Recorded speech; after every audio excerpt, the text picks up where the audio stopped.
Oke, assalamualaikum warahmatullahi wabarakatuh. Ya, pembukaannya seperti ini terus ya. Ketemu lagi dengan saya Pak Giri. Masih di pembahasan tentang kerajaan-kerajaan, tapi ini yang terakhir. Nah, kita akan bahas kerajaan Islam di Maluku. Nah, Islamisasi di Kepulauan Maluku itu dimulai pada abad ke-14 Masehi. Nah, penyebaran Islam di Maluku itu tidak terlepas dari peran para ulama dan juga para mubalik. Karena seperti yang kalian tahu, Maluku itu adalah pusat rempah-rempah. Otomatis karena pusat rempah-rempah itu kan banyak dikunjungi oleh para pedagang. Salah satunya adalah para pedagang Islam. Nah, adapun kerajaan-kerajaan Islam di Maluku itu ada 4. Nah, uniknya kerajaan Islam di Maluku ini terbagi menjadi 2 blok, yaitu terbagi dalam blok Uli 5 dan juga Uli Siwa. Nah, Uli 5 dan Uli Siwa ini saling bersaing. Nah, di Uli 5 itu kalau nggak salah ada Ternate, di Uli Siwa itu ada Tidore, seperti itu. Nah, kita langsung aja bahas kerajaan yang pertama, yaitu Kerajaan Jailolo. Nah, Kerajaan Jailolo merupakan kerajaan tertua di Maluku, di mana kerajaan ini terletak di pesisir pantai utara Pulau Seram dan sebagian Pulau Halmahera.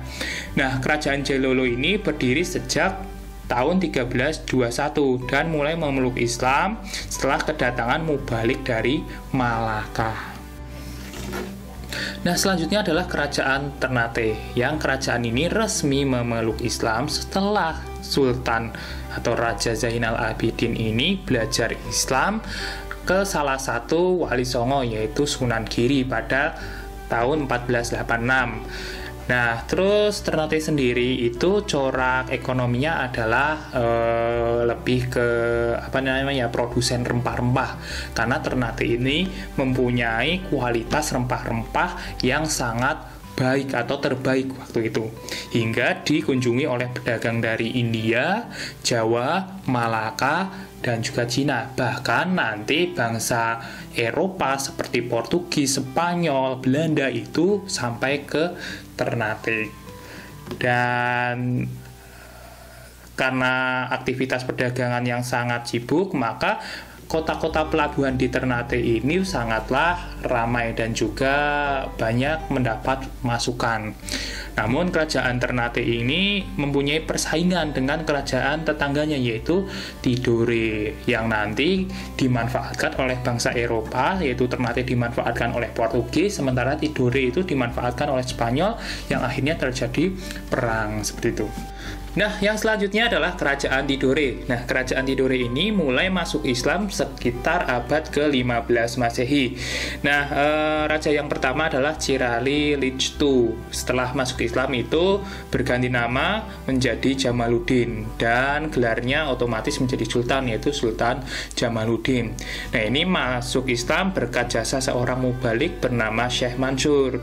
Nah, Tidore ini sama seperti Ternate, yaitu ekonominya bergantung pada produksi rempah-rempah dan juga perdagangan. Nah, terus persaingannya dengan Ternate itu nggak cuma perdagangan, tapi juga politik. Nah, karena kedua belah pihak ini akhirnya biasa berkonflik atau berperang seperti itu.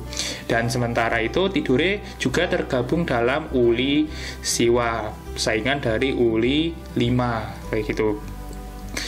Nah, Tidore ini nanti juga dikunjungi oleh bangsa barat, yaitu Spanyol, yang akhirnya juga mengobarkan konflik juga dengan Ternate yang waktu itu dibantu oleh Portugis, di mana Spanyol itu juga saingan dari Portugis, dan makin lama makin melemah ketika nanti Belanda datang seperti itu.